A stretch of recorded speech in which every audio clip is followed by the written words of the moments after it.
Saúde Integral de hoje está com a doutora Tamires Marques, ela que é gastroenterologista, formada pela a Universidade Federal do Rio de Janeiro, campus Macaé, fez a especialização em clínica médica também no Fundo Municipal de Saúde de Macaé e fez gastroenterologia aqui pela Unesp, em Botucatu, residente agora de endoscopia digestiva na Unesp. Seja muito bem-vinda, doutora Tamires. Ju, muito obrigada, viu? Um prazer, uma honra estar aqui com você, estou muito feliz. É um bate-papo, né? A gente foi surpreendido, né, no início aí do ano com essa questão da doença de Crohn, né?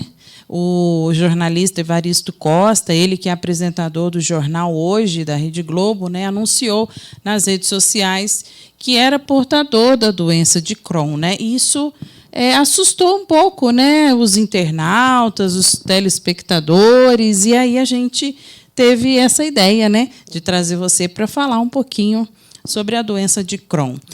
O que é, doutora, a doença de Crohn? Então, Ju, a doença de Crohn, né, ela faz parte de um espectro que a gente chama, né, de doença inflamatória intestinal, que inclui a doença de Crohn, a retocolite ulcerativa e um tipo também que a gente considera de colite indeterminada, quando a gente não consegue enquadrar em nenhum dessas duas doenças.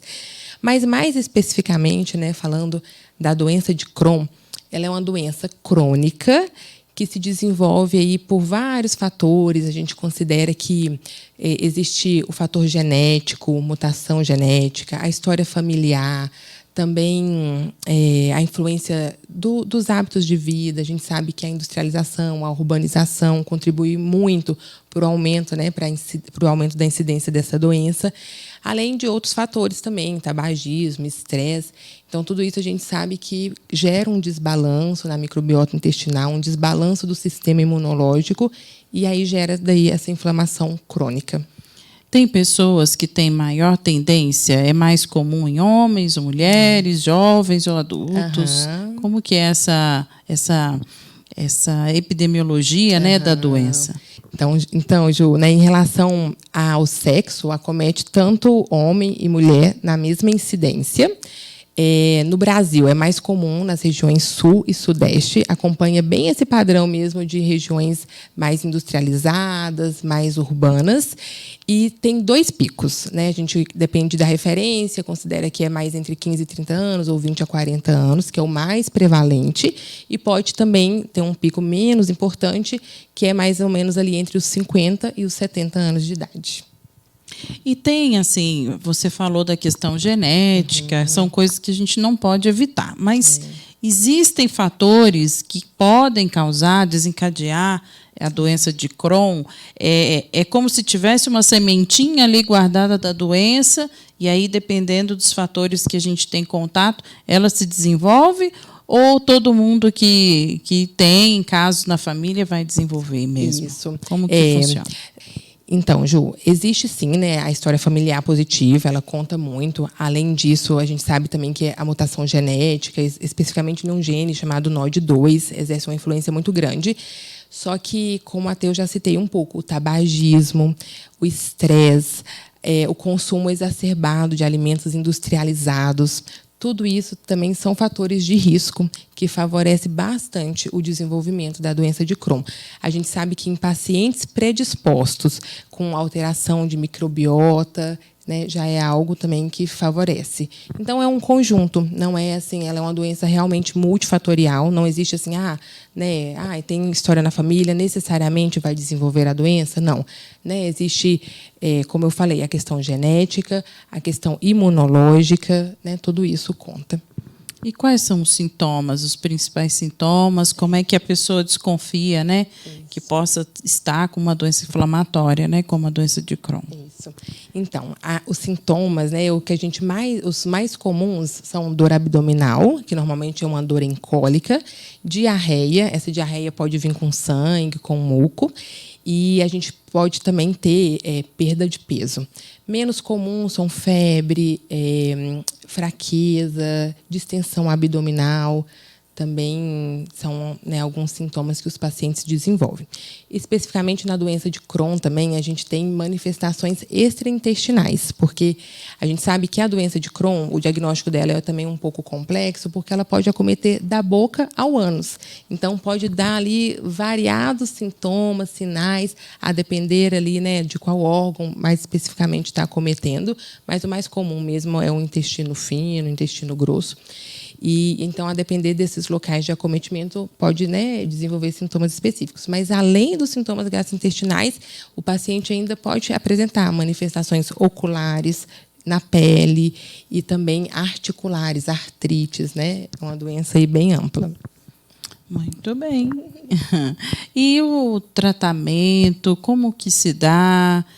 O diagnóstico está relacionado, o tempo da doença é definido o tratamento específico para esse tempo do diagnóstico? Como que funciona? Vamos lá, né? Então, a partir do momento que o paciente ele vem com essa queixa, né, de uma diarreia crônica, porque também não é toda diarreia, né, nem toda diarreia necessariamente vai ter um diagnóstico desse, mas normalmente a gente considera a diarreia crônica, que é aquela a partir de 1 mês, né, tendo esses sintomas que a gente já comentou.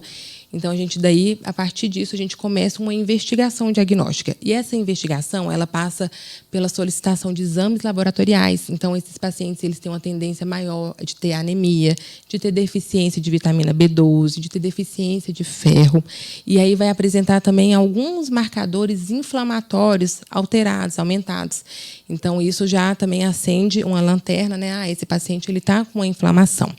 Além disso, também é imprescindível a realização de um exame chamado ileocolonoscopia, que é um exame como se fosse a endoscopia digestiva, né, alta, só que a gente faz lá por baixo. Introduz um aparelho flexível ali pelo ânus e investiga todo o intestino grosso. A gente consegue chegar também um pouquinho ali no finalzinho do intestino fino.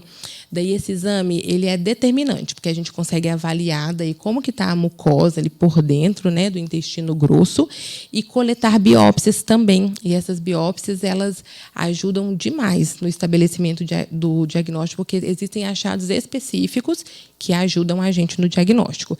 E, como eu falei, né, é um exame que pode acometer da boca ao ânus. E a gente sabe que o intestino fino, ele, assim, antes, né, a endoscopia, a gente consegue ver o esôfago, o estômago, o comecinho ali do intestino fino, e a colonoscopia avalia o intestino grosso.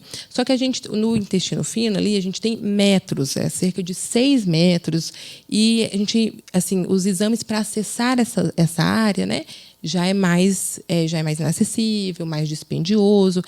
Daí a gente precisa lançar mão de outros exames. Daí a gente normalmente solicita enterotomografia, enterorressonância, ultrassom endoscópico, que daí ajuda a ver essa questão mais do intestino fino, sabe? Daí a gente junta tudo isso para poder ali, né? Fechar o e assim, Ju, é importante, né? Que é um cuidado que a gente tem que ter. Toda doença crônica, para a gente falar para o paciente assim, você é médica, né? Nós somos colegas, você sabe bem que é assim. Para a gente falar, você tem tal diagnóstico, né? A gente tem que estar bem seguro, porque a gente sabe que é uma doença crônica, é uma doença que compromete muito a qualidade de vida do paciente, né? Não só do paciente, mas também da família, né? Então, é uma doença que tem muito impacto sobre a qualidade de vida. Então, antes de, né, a gente fechar o diagnóstico e dar, né, falar para o paciente, não, você é portador de tal doença, a gente tem que estar muito convicto, né? Ele relata, né, o Evaristo Costa, que levou 4 anos para ter o diagnóstico correto, né? Isso. É bem preocupante, né, Ju? E, além disso, né, sobretudo quando a doença de Crohn ela atinge o intestino grosso, existe uma chance aumentada do desenvolvimento de câncer, sabe? Coloretal. Então, assim, é uma doença que a gente tem que estar ali sempre, né, vigiando, acompanhando. Então, por ser uma doença crônica, é uma doença para a vida toda? Ju, a princípio, sabe? Ela é uma doença que se apresenta em exacerbações e remissões. Então, o paciente ele tem várias crises, né? Então, às vezes a doença fica ali calminha, né? Mas pode voltar ali a qualquer momento, né? Então, tem esses picos altos e baixos, né? E daí, mas graças a Deus, hoje em dia a gente tem, né, tratamento, muitos pacientes. Assim, existem, claro, os casos mais complicados, a gente vai tratar sobre isso mais tarde, as complicações relacionadas, né? mas, na grande maioria das vezes, o tratamento ele é ambulatorial, existem, né, medicamentos, e, né, os casos que necessitam de internação hospitalar são bem mais raros. Não existe um tratamento cirúrgico para a doença de Crohn? Não, Ju. O tratamento cirúrgico ele só é estabelecido para as complicações, sabe? A doença de Crohn, ela pode, que são até assim, caracteriza uma doença de Crohn mais assim grave, né? Que são justamente essas complicações, que a estenose, que são estreitamentos da mucosa ali do intestino, as fístulas, que são comunicações entre o intestino e outros órgãos, ou até entre outras partes do próprio intestino, e também o acometimento perianal. Daí são complicações que assim, a resolução se dá mais pela cirurgia, sabe? Mas assim, a cirurgia vai resolver ali aquela complicação. A doença, ela continua podendo se expressar em, por exemplo, retirou ali um pedaço do intestino, mas a doença ela pode se manifestar em qualquer outra parte ali, né, do trato gastrointestinal. Não existe transplante de intestino? Ai, Ju, infelizmente não existe. Se pudesse tirar o intestino, né? Trocar o intestino. Né? Quem sabe, né? E quais os fatores, então, que a gente pode pensar no sentido de proteção, né, do desenvolvimento, né, da doença de Crohn? Saber se a gente tem esse risco é muito difícil, né? Mas o que a gente pode fazer para evitar, né, o desenvolvimento de doenças inflamatórias do intestino? Então, Ju, o que a gente sabe, né, como eu já falei um pouquinho dos fatores, então, um estilo de vida mais saudável, né? A gente sabe que o estresse ele está muito relacionado a várias doenças, não só a doença inflamatória intestinal, né? As doenças cardiovasculares. Isso gera um desbalanço, ali, até uma desregulação do sistema imunológico. Então, assim, um estilo de vida mais saudável, a prática de atividade física, diminuir, né, o consumo excessivo de alimentos industrializados, são medidas assim que nos cabe fazer, né? Um estilo de vida mais saudável, que é o que previne não só as doenças inflamatórias, né, mas também as doenças cardiovasculares, evitar o tabagismo, né, o que a gente conseguiria, teoricamente, assim, a parte que nos cabe, né?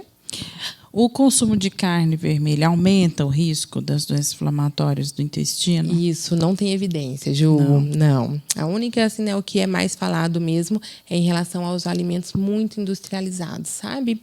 Então, né, aquela regrinha, né? Descascar mais e desembrulhar menos. Muito bom, gostei. Então é mais fácil para a gente gravar, né? Então, os alimentos naturais que descascam, né? E os outros a gente só... As embalagens a gente evita. Muito bem. Esses dias eu vi no supermercado banana descascada na bandejinha, embalada. Eu falei, é muita preguiça, né? É o cúmulo da preguiça. E caríssimo. Muito bem, doutora. Mas e o que fazer, né?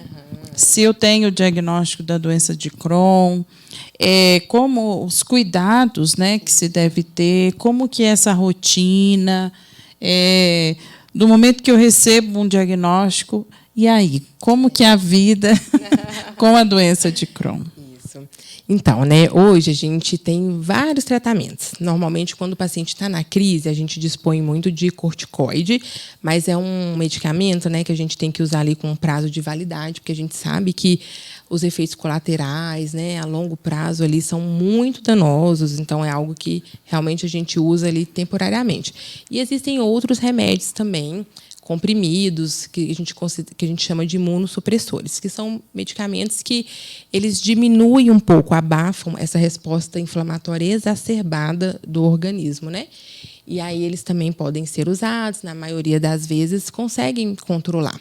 Mas quando a gente tem, Ju, daí uma doença de moderada, grave, talvez a gente precise lançar mão de medicamentos chamados biológicos, que são medicamentos que modulam daí, né, ajustam ali essas exacerbações do nosso sistema imune, né?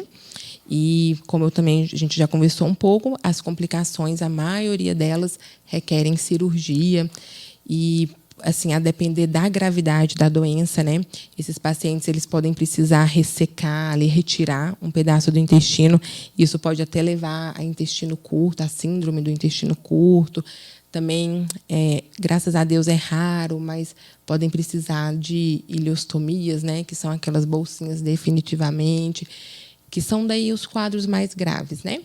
Mas a grande maioria a gente consegue tratar, como eu falei mesmo, de forma ambulatorial. E o paciente, assim, ele consegue levar, sabe, Ju, uma vida normal, né? Enfim, fazer ali, viver seus projetos, seus sonhos.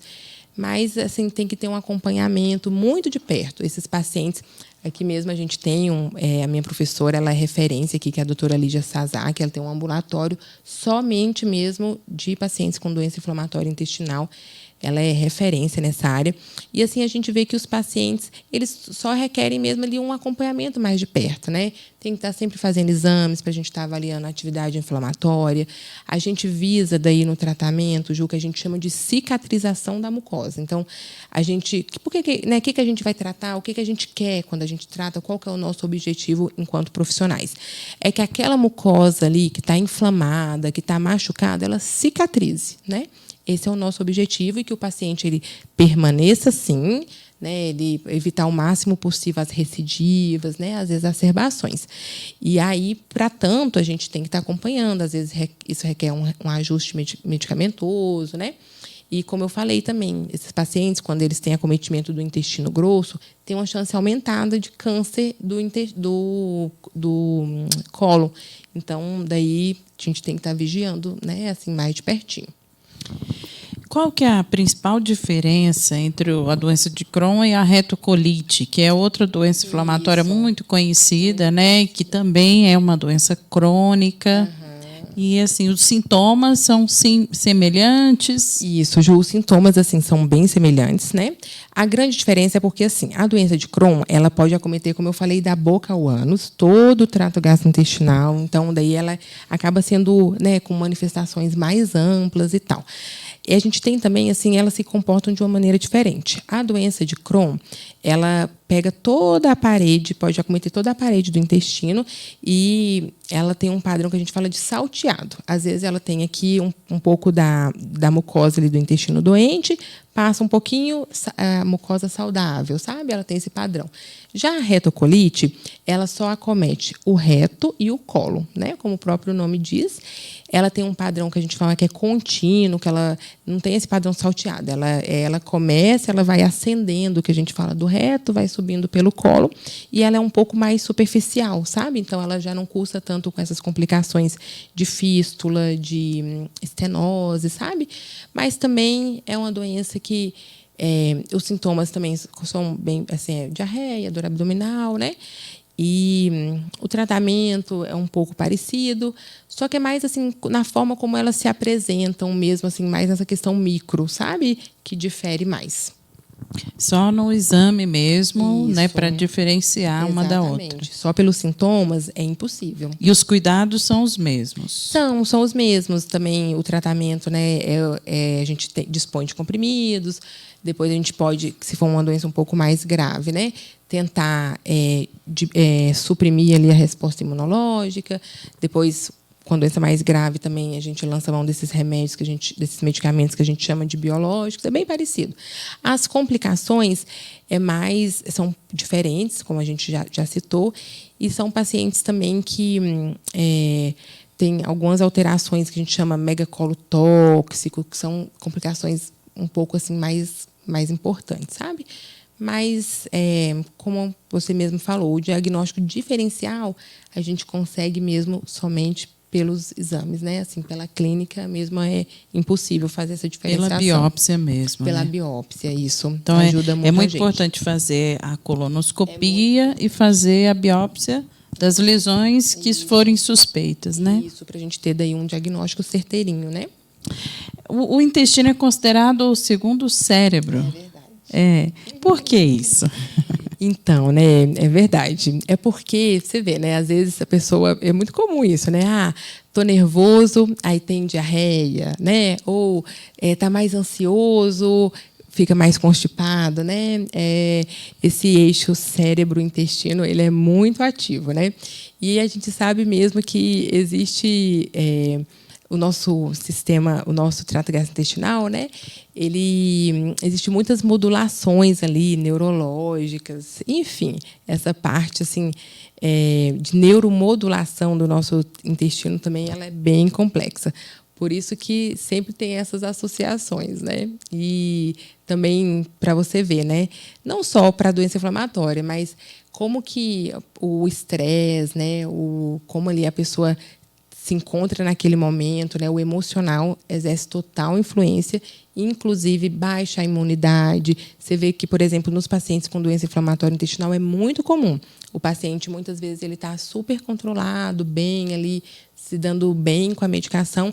Às vezes passa ali por um momento de estresse, algo, né? Enfim, uma situação difícil, e a doença ela volta, ela exacerba, né?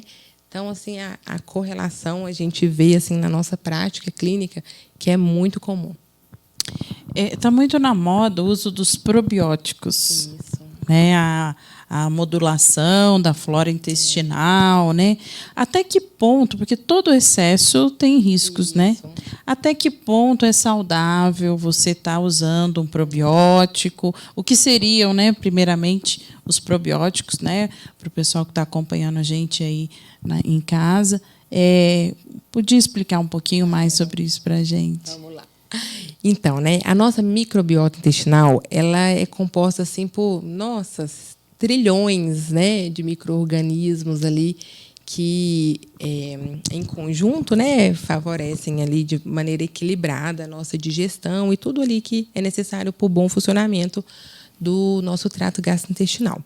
E aí, Ju, essa questão dos probióticos está sendo muito estudado hoje em dia, é muito válido. Só que ainda a gente não tem nenhuma evidência. É algo assim muito que a gente para o futuro mesmo, né? Atualmente, a gente não tem nenhuma evidência de quais, por exemplo, para fazer uma reposição, porque são tantos, sabe, Ju? O ideal seria assim que a pessoa ela fosse estudada individualmente para ver, né, qual que é a deficiência daquela pessoa, porque são tantas, a gente chama, né, de unidades formadoras de colônias, são tantos tipos diferentes. A sua é diferente da minha, então muitas vezes, né, não adianta ali fazer uma reposição de um tipo, sendo que são trilhões, são não sei quantos tipos ali infinitos que a gente tem, sabe? Então teria que ser algo um pouco mais específico do que a gente vê hoje, né? Mas o fato é que muito além das suplementações, aquilo que a gente já conversou, uma alimentação saudável, né? Então ali o consumo de frutas, verduras, né, laticínios, proteínas, é o que mais favorece uma microbiota equilibrada. Do que propriamente usar uma cápsula com probiótico. Exatamente, porque a gente não sabe se o que está sendo ofertado ali é o que a pessoa precisaria, sabe? E para a gente daí ter um controle melhor, e a gente ainda vai precisar estudar bastante, pesquisar bastante, São sabe? Coisas muito recentes, né? Mas eu acredito assim que a perspectiva é excelente, né? E quem sabe no futuro, né? A gente a gente consiga até prescrever, mas assim de uma maneira mais consciente, né? Daí. Mais direcionada, né? Direcionada, para a necessidade do paciente. Eu acho que a palavra é essa mesmo. Muito bem. Muito obrigada, doutora Tamires. Foi um prazer, Ju. Obrigada. Para nós foi mais ainda, viu? Tenho certeza que foi uma entrevista muito esclarecedora.